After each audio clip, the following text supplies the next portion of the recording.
Good morning. Welcome to session 3 of chapter 6 of hire purchase system. We are stepping on to the problem directly. On 1st January 2005, Anand purchased a refrigerator from the General Refrigerators Limited on hire purchase system. The cash price of the refrigerator is 7,450.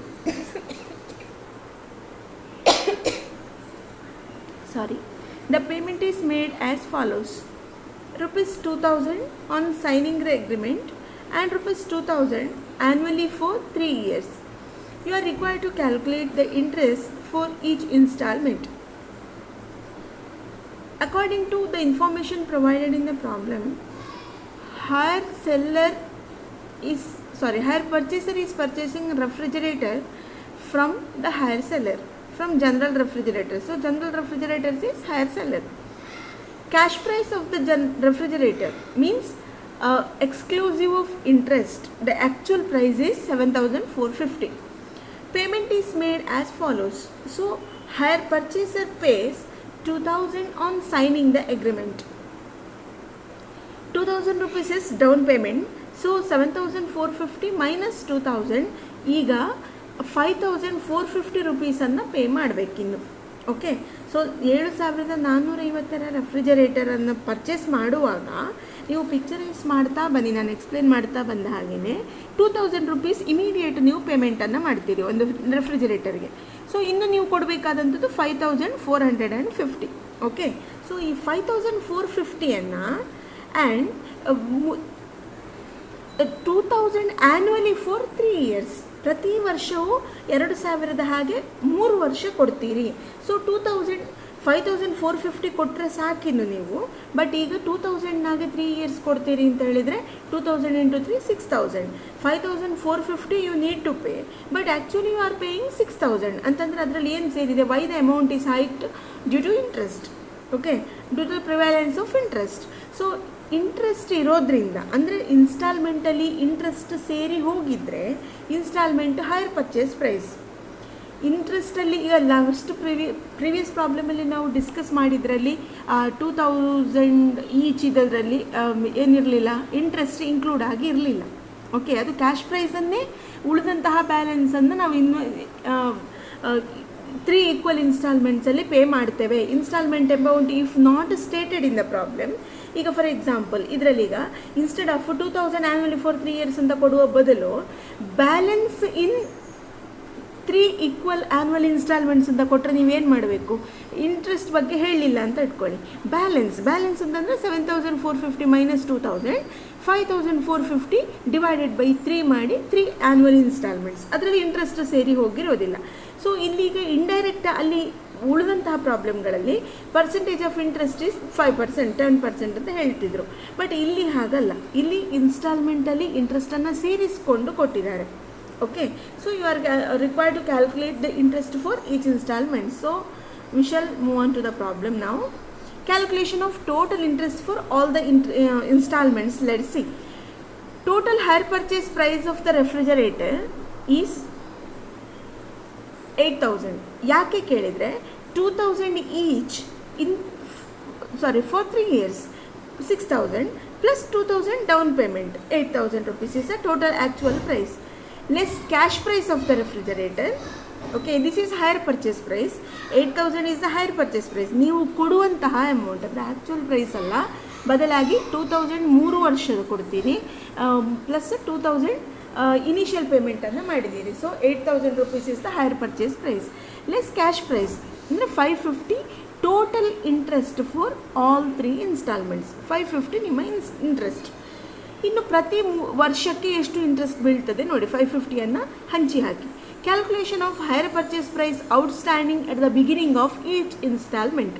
ಎಷ್ಟು higher purchase price pending ಇದೆ ನೋಡಿ.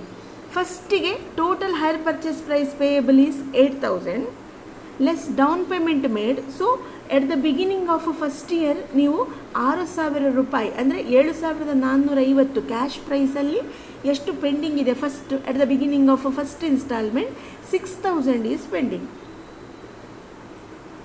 Okay, total hire purchase price at the beginning of ಇದು cash price ಅಲ್ಲ. Total hire purchase price at the beginning of first year is first installment is 6,000 rupees. Next total hire purchase price at the beginning of second installment ನೋಡುವ. Higher purchase price at the beginning of first installment less amount paid on first installment. First installment amount total higher purchase at the beginning of second installment ಆಯಿತು. Next at the beginning of third installment higher purchase price at the beginning of third installment ಇನ್ನು ನೀವು 4,000 ಕೊಟ್ಟರೆ ಆಯಿತು, less installment amount 2,000. So higher purchase price at the beginning of third installment 2,000. So 2,000ಅಲ್ಲಿ ನೀವೇನು ಮಾಡ್ತೀರಿ, ಪೇಮೆಂಟನ್ನು ಮಾಡುವಂಥದ್ದು. 2,000 ಥರ್ಡ್ ಇಯರ್ ಪೇಮೆಂಟ್ ಮಾಡಿದಲ್ಲಿಗೆ ನಿಮ್ಮ ಇನ್ಸ್ಟಾಲ್ಮೆಂಟ್ ಕ್ಲೋಸ್ ಆಯಿತು. Got it again.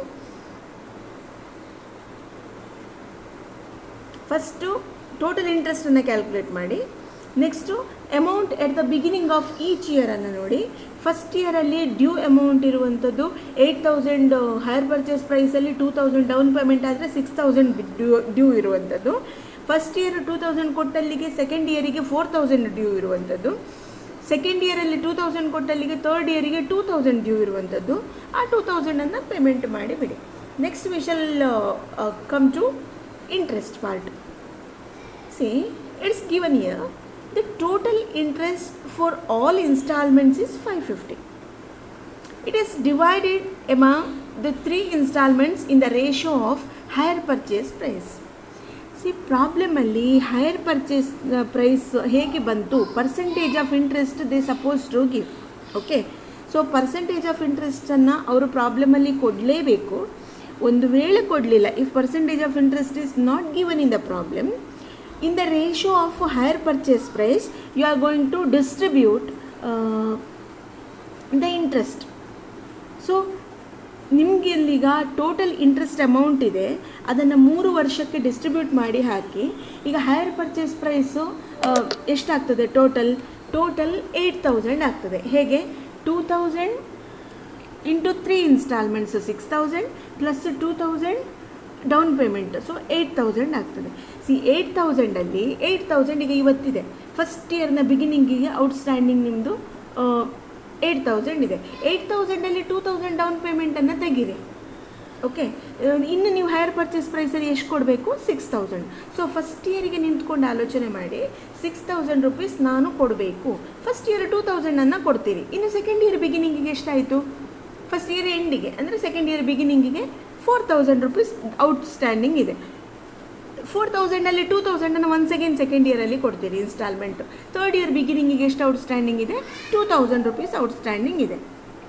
Okay, so 2,000 rupees ಇಲ್ಲಿ ಅದೇ ಇಲ್ಲಿ ಕೊಟ್ಟಂಥದ್ದು ನೋಡಿ. ಇಲ್ಲಿ calculation of higher purchase price. Total higher purchase price 8,000 minus 2,000 6,000. This is at the beginning of first year, first installment. So first installment minus 2,000 installment paid. This is 4,000 at the beginning of second year, and higher purchase price at the beginning of second year minus total amount of second installment, third installment at the beginning of third year, less 2,000 rupees is the installment for third year. Answer becomes 0. By the end of third year your installment gets closed. So ಈಗ percentage of interest is not given. In the absence of percentage of interest, you can take the ratio of higher purchase price. So first year ಅಲ್ಲಿ ಎಷ್ಟಿದೆ ನಿಮ್ದು outstanding balance, outstanding higher purchase price. First ಇಯರ್ನ ಬಿಗಿನಿಂಗಿಗೆ higher purchase price outstanding ಎಷ್ಟಿದೆ, 6,000. Second ಇಯರ್ನ ಬಿಗಿನಿಂಗಿಗೆ 4,000. Third year ಬಿಗಿನಿಂಗಿಗೆ 2,000. 6,000 ಇಷ್ಟು 4,000 ಇಷ್ಟು 2,000. ಸೊ ರೇಷಿಯೋ ಮಾಡಿದರೆ 3:6:4:2. ಇನ್ನೂ ಸಿಂಪ್ಲಿಫೈ ಮಾಡಿದರೆ 3:2:1.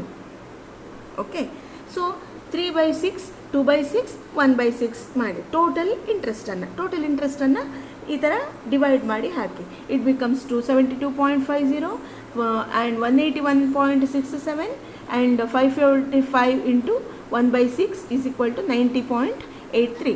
If you take the total, it becomes 550.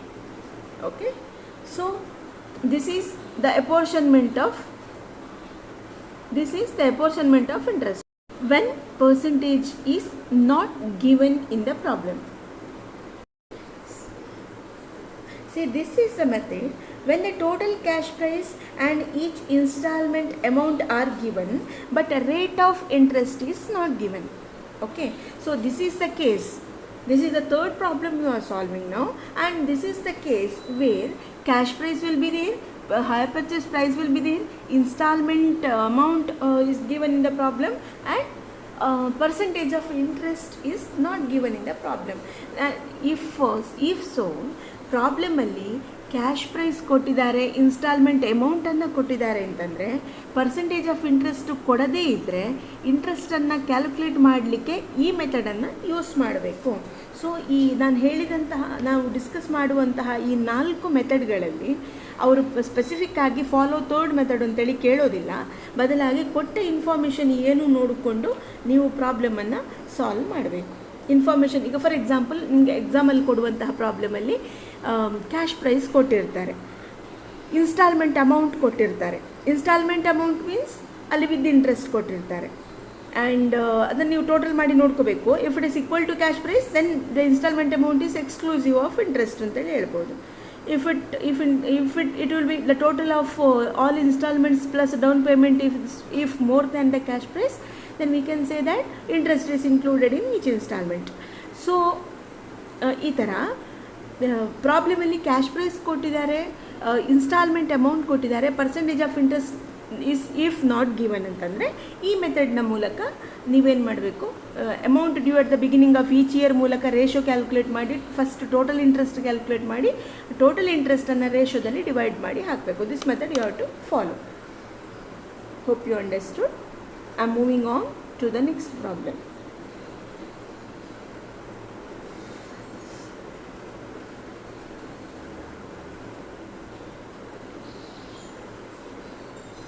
Here, this is the fourth method. On 1st January 2004, Arun purchased from Bava a machine on hire purchase system for 2,730 to be paid as follows. So, what is the cash price? 2,730. On delivery, 800 down payment. At the end of first year, 760. Second year 600, third year 350, fourth year 220. So total ಮಾಡಿ ನೋಡ್ಕೊಳ್ಳಿ how much it is. ನಾವು on delivery 800 plus at the end of first year 760 plus at the end of second year 600 and third year 350 plus fourth year 220. It will be 2,730. Okay, so 2,730. It is equal to cash price. Instalment ಅಮೌಂಟನ್ನು ಅಂದರೆ on delivery 800, at the end of first year 760. ಇದು instalment amount ಅಂತೇಳಿ ತಿಳ್ಕೊಳ್ಳಿಕ್ಕಿಲ್ಲ, ಬದಲಾಗಿ ನೀವು ಅದರ ಟೋಟಲನ್ನು ನೋಡಬೇಕು. So ಇದರ ಟೋಟಲನ್ನು ಮಾಡಿದರೆ ಇಟ್ ಈಸ್ ಈಕ್ವಲ್ ಟು 2,730. ಅದರಿಂದಾಗಿ we can remark that it is exclusive of interest. Okay, 760 ಆಗಲಿ, ಫಸ್ಟ್ ಇನ್ಸ್ಟಾಲ್ಮೆಂಟು, ಸೆಕೆಂಡ್ ಇನ್ಸ್ಟಾಲ್ಮೆಂಟು 600 ಆಗಲಿ, ಥರ್ಡ್ ಇನ್ಸ್ಟಾಲ್ಮೆಂಟ್ 350 ಆಗಲಿ, ಫೋರ್ತ್ ಇನ್ಸ್ಟಾಲ್ಮೆಂಟ್ 220 ಆಗಲಿ, ಎಕ್ಸ್ಕ್ಲೂಸಿವ್ ಆಫ್ ಇಂಟ್ರೆಸ್ಟ್. ಹೇಗೆ ಗೊತ್ತಾಯಿತು ಅಂದರೆ total is equal to 2,730. 2,730 is the cash price. So ಇಷ್ಟು clear ಆಯಿತು ಅಂತ ಅನ್ಕೋತೇನೆ ನಾನು. Interest included in 2,730 is charged on the cash value of the machine at 10% per annum. ಅಂದರೆ ಏನು ಹೇಳಿದ್ದಾರೆ ಅಂತಂದರೆ interest included in rupees 2,730 is charged on the cash value of the machine at 10% per annum. 2,730 ಹೇಳುವಂಥದ್ರಲ್ಲಿ interest already ಸೇರಿ ಹೋಗಿದೆಯಂತೆ. ಈ ಸೆಂಟೆನ್ಸನ್ನು ಅವರು ಕೊಡಲಿಲ್ಲ ಅಂತಂದರೆ ನಮಗೆ 2,730 exclusive of interest cash value, cash price ಅಂತೇಳಿ ನಾವು ಅರ್ಥ ಮಾಡ್ಕೋತೇವೆ. So interest is included in 2,730 ಅಂದರೆ ಕ್ಯಾಶ್ ಪ್ರೈಸ್ ಎಷ್ಟು ಗೊತ್ತಿಲ್ಲ ನಮಗೆ. ಸೊ ನಾವು ಕ್ಯಾಶ್ ಪ್ರೈಸ್ ಎಷ್ಟು ಅಂತ ಕ್ಯಾಲ್ಕುಲೇಟ್ ಮಾಡಬೇಕು. 2,730 ಹೇಗೆ ಬಂದಿದೆಯಂತೆ, ಯಾವುದೋ ಒಂದು ಪರ್ಟಿಕ್ಯುಲರ್ ಅಮೌಂಟ್ ಆಫ್ ಕ್ಯಾಶ್ ಪ್ರೈಸಿಗೆ 10% ಇಂಟ್ರೆಸ್ಟನ್ನು ಸೇರಿಸ್ತಾ 2,730 ಆಗಿದೆ. Ascertain the interest for each installment and also the cash price of machine. Okay, so ನೀವೇನು ಮಾಡಬೇಕು ಇವಾಗ ಅಂತಂದರೆ, ಫಸ್ಟ್ ಸ್ಟೆಪ್ ಕಳೆದು ಹೋಗಿದೆ, ಸೆಕೆಂಡ್ ಸ್ಟೆಪ್ ಕಳೆದು ಹೋಗಿದೆ, ಥರ್ಡ್ ಸ್ಟೆಪ್ ಕಳೆದು ಹೋಗಿದೆ, ಫೋರ್ತ್ ಇನ್ಸ್ಟಾಲ್ಮೆಂಟ್ ಕಳೆದು ಹೋಗಿದೆ. ಫೋರ್ತ್ ಇನ್ಸ್ಟಾಲ್ಮೆಂಟ್ ನಂತರ ಸಿಗುವಂತಹ higher purchase price it will be 2730. ಈ ಫಸ್ಟ್ ಇಯರಲ್ಲಿ ಇಂಟ್ರೆಸ್ಟ್ ಹಾಕಿದ್ದಾರೆ ಅಂತಂದು ಅದರ ಅರ್ಥ ಫಸ್ಟ್ ಇಯರಲ್ಲಿ ಕೊಡುವಂತಹ 2730 ಕ್ಯಾಶ್ ಪ್ರೈಸಿಗೆ 10% ಇಂಟ್ರೆಸ್ಟ್ ಸೇರಿ ಆದಂಥದ್ದು ಅಂತಂದರೆ, ಅದನ್ನೇ ಸ್ಪ್ಲಿಟ್ ಮಾಡಿದಂತಹ first installment 760, second installment 600, third installment 350, fourth installment 220ಯಲ್ಲೂ ಇಂಟ್ರೆಸ್ಟ್ ಸೇರಿ ಹೋಗಿದೆ, 10% ಇಂಟ್ರೆಸ್ಟ್ ಸೇರಿ ಹೋಗಿದೆ. ಇಂಥ ಕೇಸಲ್ಲಿ ಯಾವಾಗ cash price is not given, this is the case where cash price is not given, higher purchase price and installment amount and down payment are given with the percentage of interest. Now we follow a method called back calculation method. ನಾವು ಹಿಂದಕ್ಕೆ ಬರಬೇಕು. 4, 3, 2, 1 ಅಂತ ಹೇಳಿ fourth instalment, third instalment, second instalment, first instalment ಅಂತ ಹಿಂದೆ ಬರಬೇಕು. ಯಾಕೆ ಅಂತಂದರೆ, ನಾವು ಪರ್ಚೇಸ್ ಮಾಡಿದಲ್ಲಿಂದ ಹೈಯರ್ ಪರ್ಚೇಸ್ ಪ್ರೈಸ್ 2730 ಕೊಡೋದಕ್ಕೆ 4 ವರ್ಷಗಳು ಹಿಡಿದಿದೆ. Okay, so it took how many years? 4 years. ಯಾಕೆಂತಂದರೆ ಪ್ರತಿ ವರ್ಷ ಇನ್ಸ್ಟಾಲ್ಮೆಂಟು ಕೊಡೋದಿಲ್ಲ, first year, second year, third year, fourth year ಅಂತ ಸ್ಪೆಸಿಫಿಕ್ ಆಗಿ ಹೇಳಿರೋದ್ರಿಂದ ನಾವು ಐಟಮನ್ನು ಮೆಷಿನನ್ನು ಹೈಯರ್ ಪರ್ಚೇಸ್ ಮಾಡಿ 2730ಯಲ್ಲಿ ಇಂಟ್ರೆಸ್ಟ್ ಸೇರಿದೆ ಅಂತ ಅವರು ಹೇಳಿದ್ದಾರೆ. ಅದನ್ನು ಫುಲ್ ಪೇಮೆಂಟ್ ಆಗೋದಕ್ಕೆ 4 ಇಯರ್ಸ್ ತಕ್ಕೊಂಡಿದೆ. ಸೊ ಅದರಿಂದಾಗಿ ನಾವು ಪ್ರತಿ ವರ್ಷ ಎಷ್ಟು ಇಂಟ್ರೆಸ್ಟ್ ಕೊಟ್ಟಿದ್ದೇವೆ ಹೇಳುವಂಥದ್ದನ್ನು ಬ್ಯಾಕ್ ಕ್ಯಾಲ್ಕುಲೇಷನಲ್ಲಿ let's calculate. See, this is the method. Okay, ಇವಾಗ ಒಂದು ಚಾರ್ಟ್ ಮಾಡ್ಕೊಳ್ಳಿ. ಬ್ಯಾಕ್ ಕ್ಯಾಲ್ಕುಲೇಷನ್ಗೆ ಒಂದು ಚಾರ್ಟನ್ನು ಮಾಡ್ಕೊಳ್ಳಿ. Table showing the calculation of interest for each installment and cash price of the asset. First ಇಯರನ್ನು ಬರ್ಕೊಳ್ಳಿ. ಇಯರನ್ನು ಡಿಸೆಂಡಿಂಗ್ ಆರ್ಡರಲ್ಲಿ ಬರ್ಕೊಳ್ಬೇಕು. 2007 ನಾವು ಫಸ್ಟ್ ಬ್ಯಾಕ್ ಕ್ಯಾಲ್ಕುಲೇಷನ್ ಮಾಡುವಾಗ ನಾವು ಮೊದಲು ಬರಿಬೇಕಾದಂಥದ್ದು ರೀಸೆಂಟ್ ಆದಂತಹ ಇಯರ್. 2004ಅಲ್ಲಿ ಪರ್ಚೇಸ್ ಮಾಡಿ 3 ಇನ್ಸ್ಟಾಲ್ಮೆಂಟ್ ಕೊಟ್ಟಿದ್ದಾನೆ ಅಂತ ಹೇಳಿದರೆ 2004, 2005, 2006 ಆ್ಯಂಡ್ 4 ಇನ್ಸ್ಟಾಲ್ಮೆಂಟ್ ಕೊಟ್ಟಿದ್ದಾನೆ ಅಲ್ವಾ? ಪ್ರಾಬ್ಲಮ್ ಪ್ರಕಾರ there are 4 instalments, right? First year, second year, third year and fourth year. ಅಂದರೆ 2000 in the year 2004 he has purchased.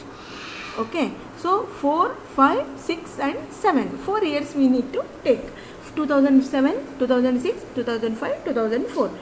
So first column, total amount due, principal plus interest. Second column, interest. Third column, total principal cash price at the end of each year. First one, higher purchase price. Second one, interest. Third column, cash price at the end of each year. ಪ್ರತಿ ವರ್ಷದ ಕೊನೆಗೆ cash prize ಎಷ್ಟು ನೋಡುವ. Okay, so first instalment, last instalment ನಾವೀಗ descending ಆರ್ಡ್ರಲ್ಲಿ ಬರ್ತಾ ಇರುವಂಥದ್ದು. Back calculation ಅಂತಂದರೆ ಮುಂದಿಂದ ಹಿಂದೆ ಬರ್ತಾ ಇರುವಂಥದ್ದು, ಫ್ರಂಟಿಂದ ಬ್ಯಾಕ್ ಬರ್ತಾ ಇರೋದ್ರಿಂದ ಲಾಸ್ಟ್ ಇನ್ಸ್ಟಾಲ್ಮೆಂಟಿಂದ ಸ್ಟಾರ್ಟ್ ಮಾಡಬೇಕು ನಾವು. ಸೊ ಲಾಸ್ಟ್ ಇನ್ಸ್ಟಾಲ್ಮೆಂಟ್ ಅಮೌಂಟ್ ಎಷ್ಟಿದೆ? ಫೋರ್ತ್ ಇಯರಿಗೆ 220 ಇದೆ. 220 into what is the percentage of interest? 10% is the interest. ಇಲ್ಲಿ 220 ಇಂಟ್ರೆಸ್ಟ್ ಅಂತಂದರೆ 220 ಇಸ್ ದ ಇನ್ಸ್ಟಾಲ್ಮೆಂಟ್ ಅಂತಂದರೆ 10% ಇಂಟ್ರೆಸ್ಟನ್ನು ಚಾರ್ಜ್ ಮಾಡಿದ ಮೇಲೆ ಬಂದಂತಹ figure. Try to understand. Percentage means 100, 10% is the interest ಅಂತಂದರೆ 100 ರೂಪೀಸಿಗೆ 100 ರೂಪೀಸಿಗೆ 10 ರೂಪೀಸು ಇಂಟ್ರೆಸ್ಟ್ ಅಂತ ಲೆಕ್ಕ. ಯಾವತ್ತು ಈಗ 15% ಅಂತಂದ್ರೇನು? 100 ರೂಪೀಸಿಗೆ 15 ರೂಪೀಸ್ ಇಸ್ ದ ಇಂಟ್ರೆಸ್ಟ್. 25% ಅಂತಂದ್ರೇನು? 100 ರೂಪೀಸಿಗೆ 25 ರೂಪೀಸ್ ಇಸ್ ದ ಇಂಟ್ರೆಸ್ಟ್ ಅಂತ ಅರ್ಥ. ಓಕೆ, 100 ರೂಪೀಸಿಗೆ 10 ರೂಪೀಸ್ ಇಸ್ ದ ಇಂಟ್ರೆಸ್ಟ್ ಇಲ್ಲಿ 10% ಅಂತಂದರೆ. ಓಕೆ, ಅಂದರೆ after interest amount becomes 100 plus 10, 110. Okay, so ಇಲ್ಲಿ 220 ಅಂತ ಹೇಳಿ 100 ಕ್ಯಾಶ್ ಪ್ರೈಸ್ ಇದ್ದಾಗ ಇಂಟ್ರೆಸ್ಟ್ 10%, 10 ರೂಪೀಸ್ ಅಂತಾಗಿದ್ದರೆ 110 ಹೈಯರ್ ಪರ್ಚೇಸ್ ಪ್ರೈಸ್ ಆಗಿ ಬಿಡ್ತದೆ. 100 ರೂಪೀಸ್ ಕ್ಯಾಶ್ ಪ್ರೈಸ್ ಇದ್ದಾಗ 5% ಇಂಟ್ರೆಸ್ಟ್ ಅಂತಂದರೆ 100 ಪ್ಲಸ್ 5. ಯಾವತ್ತೂ ಪರ್ಸೆಂಟೇಜ್ ಮೀನ್ಸ್ 100. 2% ಅಂತಂದರೆ ಎಷ್ಟು? 102. 30% ಅಂತಂದರೆ ಎಷ್ಟು? 100 ಪ್ಲಸ್ 30, 130. Got it? ಸೊ ನಾವು ಎಷ್ಟು ಇಂಟ್ರೆಸ್ಟ್ 10% ಇಂಟ್ರೆಸ್ಟನ್ನು ಸೇರಿದ ಮೇಲಿನ ಫಿಗರ್ 220 ಅಂತಂದರೆ 1/10 portion. 100 plus 10 is equal to 110. 110 portion ಅಂತಂದರೆ 220. 100 ಪೋರ್ಷನ್ ಅಂದರೆ ಎಷ್ಟು ಅಂತ ನೋಡಿ.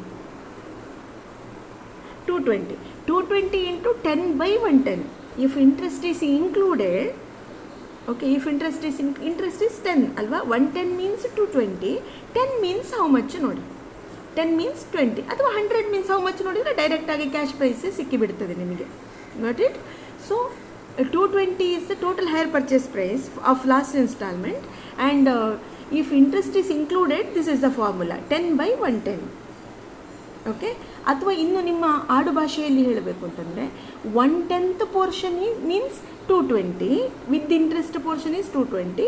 10 ಮೀನ್ಸ್ ಹೌ ಮಚ್ ನೋಡಿ, ಇಂಟ್ರೆಸ್ಟ್ 20. 220ಯಲ್ಲಿ 20 ಇಂಟ್ರೆಸ್ಟ್ ಆದರೆ ಕ್ಯಾಶ್ ಪ್ರೈಸ್ ಎಷ್ಟು? 200. ಸೊ ಥರ್ಡ್ ಇಯರ್ನ ಬಿಗಿನಿಂಗಿಗೆ ಫೋರ್ತ್ ಇಯರ್ ಕೊಡಬೇಕಾದಂಥದ್ದು ಸೇರಿ ಸಿಗ್ತದೆ ನಿಮಗೆ. ಸೊ 200 ಇಲ್ಲಿ ಬರೀರಿ, ಪ್ಲಸ್ ಆ ವರ್ಷದ ಇನ್ಸ್ಟಾಲ್ಮೆಂಟ್ ಎಷ್ಟಿದೆ? 350. ಇಲ್ಲಿ 200 ಈಸ್ ಎಕ್ಸ್ಕ್ಲೂಸಿವ್ ಆಫ್ ಇಂಟ್ರೆಸ್ಟ್. ಇದರಲ್ಲಿ ಕ್ಯಾಶ್ ಪ್ರೈಸಿನ ಪ್ಯೂರ್ ಕ್ಯಾಶ್ ಪ್ರೈಸಿನ portion 200 plus installment amount 350. Third ಇಯರ್ನ ಇನ್ಸ್ಟಾಲ್ಮೆಂಟ್ ಅಮೌಂಟ್ 350 ಆ್ಯಡ್ ಮಾಡಿ.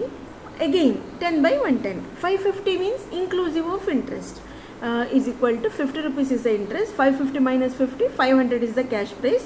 So 500 and again 2005 ಅಲ್ಲಿ ಬರೀರಿ. ಯಾಕೆಂದರೆ 2005 ಆಗುವಾಗ ಇಂಟ್ರೆಸ್ಟು 2007 ತನಕ ಪೇ ಮಾಡ್ತೀರಿ. 2005 2005 6 7 ಸೇರಿಸ್ಕೊಂಡಿರ್ತದಲ್ವ ಅಮೌಂಟು, ಟೋಟಲ್ ಅಮೌಂಟ್ ಇರ್ತದೆ ತಾನೆ.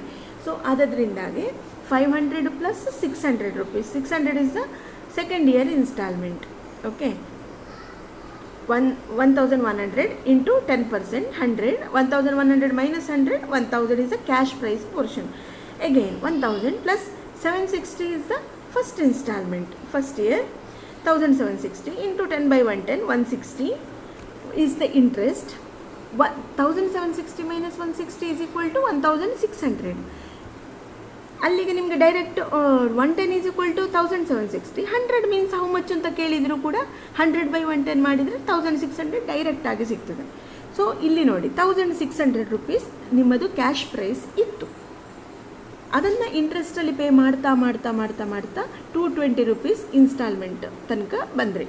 1600 ಇತ್ತು plus down payment 800. Down payment ಎಷ್ಟು ಇಲ್ಲಿ ಕೊಟ್ಟಂಥದ್ದು? ಡೌನ್ ಪೇಮೆಂಟಲ್ಲಿ ಇಂಟ್ರೆಸ್ಟ್ ಸೇರಿರೋದಿಲ್ಲ, 800 rupees. 1600 plus 800, 2400. So cash price is 2400 rupees. 2400 ರೂಪಾಯಿಯ ಒಂದು ಐಟಮನ್ನು, ಮೆಷಿನರಿಯನ್ನು 2730ಗೆ ಅವನು ನಿಮಗೆ ಸೇಲ್ ಮಾಡಿದ್ದಾನೆ. So hire purchase price interest is included. Got it? Say for example, ಇದಕ್ಕೆ ನಾನೊಂದು ಎಕ್ಸಾಂಪಲ್ ಕೊಡ್ತೇನೆ ನಿಮಗೆ, ಅದು ಅರ್ಥ ಆಗಲಿಲ್ಲ ಅಂತಂದರೆ ಇಲ್ಲಿ ಕೇಳಿ. ಫಾರ್ ಎಕ್ಸಾಂಪಲ್, ಫಸ್ಟ್ ಇಯರಲ್ಲಿ 1000, ಸೆಕೆಂಡ್ ಇಯರಲ್ಲಿ 2000, ಥರ್ಡ್ ಇಯರಲ್ಲಿ 3000, ಫೋರ್ತ್ ಇಯರಲ್ಲಿ 4000 ನೀವು ಪೇಮೆಂಟ್ ಮಾಡಬೇಕು ಅಂತ ಇಟ್ಕೊಳ್ಳಿ. 1 + 2 3 + 3 6 + 4 10,000. ಸೊ ಫೋರ್ತ್ ಇಯರ್ ಎಂಡಿಗಾಗುವಾಗ ನಿಮಗೆ ಪೆಂಡಿಂಗ್ ಇರುವ ಅಮೌಂಟ್ ಬ್ಯಾಕ್ ಕ್ಯಾಲ್ಕುಲೇಷನ್ ಮಾಡ್ತಾ ಬರುವಾಗ ನೀವು ಟೋಟಲ್ ಅಮೌಂಟ್ ಎಷ್ಟು ಕೊಡಬೇಕು ಅಂತ ನೋಡಿದರೆ, ಫೋರ್ತ್ ಇಯರ್ ಎಂಡಿಗೆ ನೀವು ಎಷ್ಟು ಕೊಡ್ತೀರಿ? 4000. ಸೊ 4000ಅನ್ನು ಲೆಸ್ ಮಾಡಿ, 4000 ಕೊಡಬೇಕು. ನೆಕ್ಸ್ಟ್ ಥರ್ಡ್ ಇಯರ್ ಎಂಡಿಗೆ ಆಗುವಾಗ ಎಷ್ಟು ಕೊಡಬೇಕಾಗಿ ಬರ್ತದೆ ನೀವು? 4000 ಫೋರ್ತ್ ಇಯರ್ ಇದು ಪ್ಲಸ್ ಥರ್ಡ್ ಇಯರ್ ಇದು 3000. ಸೊ 7000 ಇರ್ತದೆ ನೋಡಿ ಥರ್ಡ್ ಇಯರಿಗೆ ಅಲ್ವಾ? ಥರ್ಡ್ ಇಯರಿಗೆ 7000. ಸೆಕೆಂಡ್ ಇಯರಿಗೆ ಆಗುವಾಗ ಎಷ್ಟು ಕೊಡಲಿಕ್ಕೆ ಪೆಂಡಿಂಗ್ ಇರ್ತದೆ ನಿಮ್ಮದು? ಔಟ್ಸ್ಟ್ಯಾಂಡಿಂಗ್ ಎಷ್ಟು ಇರ್ತದೆ ಸೆಕೆಂಡ್ ಇಯರಿಗೆ? 2000 ಪ್ಲಸ್ 3000 ಪ್ಲಸ್ 4000, 9000 ಇರ್ತದೆ ಅಲ್ವಾ? ಸೊ 9000 rupees ಇರ್ತದೆ. ಆ್ಯಂಡ್ ಫಸ್ಟ್ ಇಯರಿಗೆ once again back calculation, first ಇಯರಿಗೆ 1000 plus 2000 plus 3000 plus 4000. So totally 10,000 ಇರ್ತದೆ. 1 + 2 3, 3 + 3 6, 6 + 4 10. ಸೊ ಈ ಥರ ನಾವು ಬ್ಯಾಕ್ ಕ್ಯಾಲ್ಕುಲೇಷನ್ ಮೆಥಡಲ್ಲಿ ಇಯರನ್ನು ಬ್ಯಾಕ್ ಬಂದ ಹಾಗೇ ಅಮೌಂಟ್ ಪೇಯಬಲ್ ಜಾಸ್ತಿ ಆಗ್ತಾ ಬರ್ತದೆ. Got it? Hope you understood. Thank you.